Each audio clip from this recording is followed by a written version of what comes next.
Getting some breaking news out of the Fed this morning. We'll turn to Steve Liesma with that, who's also got a piece on the wires now, Steve, that's pretty interesting. We'll get you the Williams headlines first, though. Yeah, John Williams, New York Fed president, saying monetary policy is well positioned as we head into 2026. That is language the Fed chair used at the meeting recently that people took to say the Fed was on hold, but not entirely clear this is where Williams is headed. He says downside risks to employment have increased while upside risks to inflation have lessened somewhat. At the same time, he says it's imperative for the Fed to restore 2% inflation without increasing risks to employment. He does expect tariffs to end up having just a one-off effect on the price level. Doesn't see continuing inflation from tariffs. The tariff effects, he acknowledges, have been more muted and drawn out than anticipated, though they have contributed, he believes, a half a point to the overall inflation level.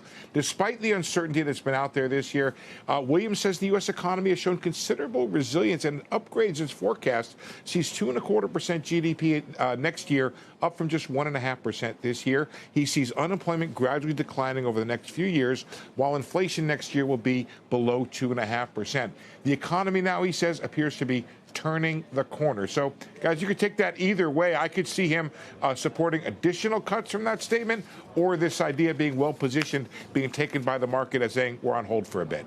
Yeah, it's definitely more dovish than the commentary that we got on Friday from the Hawks. Like you spoke to Goolsbee and Schmidt. You also have some reporting on the Fed chair race between the two Kevins.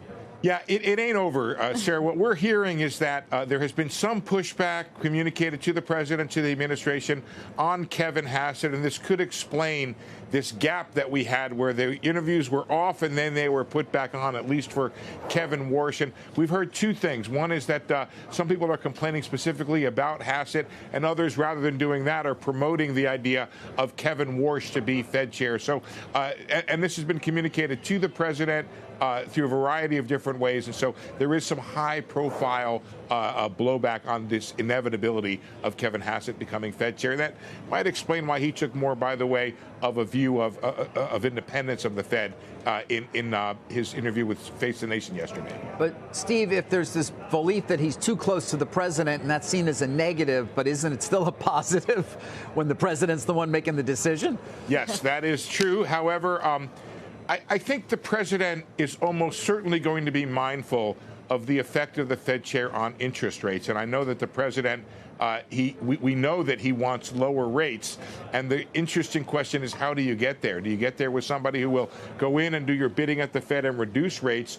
We've seen how the 10-year has behaved while the Fed has been cutting, and it really has not incorporated all of the rate cuts from the Fed. So I think there's some discussion that's being had from market people to the president about what kind of impact the wrong choice might have. Although that's why I think that this is much ado about nothing on both of them, because the bond market is always going to be in charge, and Kevin Hassett knows that, and Kevin Warsh knows that, and so if there's like some jump in rates because of questions about credibility, that's going to pull him back. That's why I think it's kind of overblown. Well, it may be overblown, Sarah. I know what my reporting says, which is what it is. And there may be that people are overly concerned in ways they shouldn't. I know that people have also said to the president, both would be a good choice. Mm-hmm. That's also part of the reporting that we've had, and we've reported that as well. Is Waller out? Is he still being interviewed? I think that he would probably be a lot of investors that I talk to, first choice. I've heard the same thing as you on that, Sarah, but I've been unable to confirm if there's an additional or there is a rescheduled interview of Fed Governor Chris Waller at the White House. Okay.